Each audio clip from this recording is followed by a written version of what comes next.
রঘুনাথগঞ্জের জরুর গ্রামে ডাকাতি কাণ্ডে 5 বাংলাদেশি সহ গ্রেপ্তার 6 দুষ্কৃতী। শনিবার সন্ধ্যায় রঘুনাথগঞ্জ থানায় সাংবাদিক বৈঠক করেন জঙ্গিপুর জেলা পুলিশ সুপার আনন্দ রায়। সেখানেই তিনি জানান, শুক্রবার মধ্যরাতে রঘুনাথগঞ্জের জরুর গ্রামে একটি বাড়িতে ডাকাতি হয়। বাড়ির দরজা ভেঙে সোনা দানা, বিভিন্ন গহনা সহ বহু টাকার সম্পত্তি লুটপাট হয়। বিষয়টি জানতে পেরে তৎপর হয়ে ওঠে জঙ্গিপুর জেলা পুলিশ। তাতেই গ্রেপ্তার করা হয় 5 জন বাংলাদেশি এবং 1 জন ভারতীয়কে।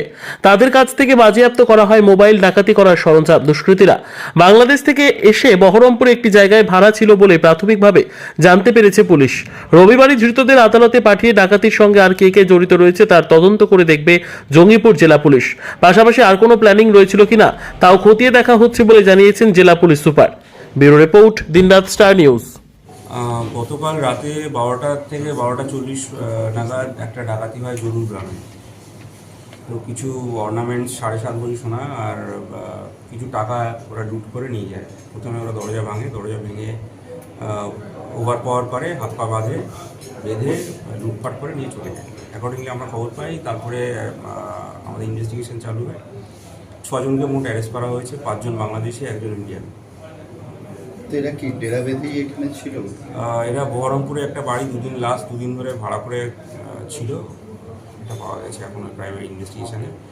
আর অনেকটা মাল রিকভারি হয়েছে, মোটামুটি 90% যা লুট হয়েছিল সেটা রিকভারি হয়েছে। কিছু মোবাইল ফোন, সঙ্গে যে লক তালা ভাঙা যে যন্ত্রপাতি সেগুলি উদ্ধার হয়েছে।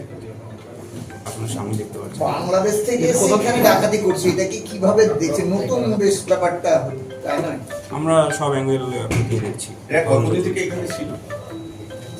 2 দিন ধরে। এখন না, এখানে তো 2 দিন। এখানে না, এখানে এখন ইন্টারোগেশন ঠিক হয়। জঙ্গিপুরে ছিল না, ওটা বহরমপুরে লাস্ট 2 দিন ধরে ভাড়া ছিল এবং আরও থাকতো। আর কোথাও প্রাইমের সঙ্গে যুক্ত আছে নিশ্চয়ই।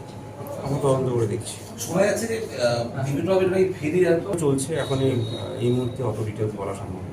তদন্ত স্বার্থে বলা যাবে। Thank you. স্যার, 1 নম্বর ওয়ার্ডে রাধানগরেও একটা দুঃসাহসিক চুরি হয়েছে, পুরো বাড়ি সাপ। আমি এটা ডাকাতির কথা বলছি। Thank you. এটা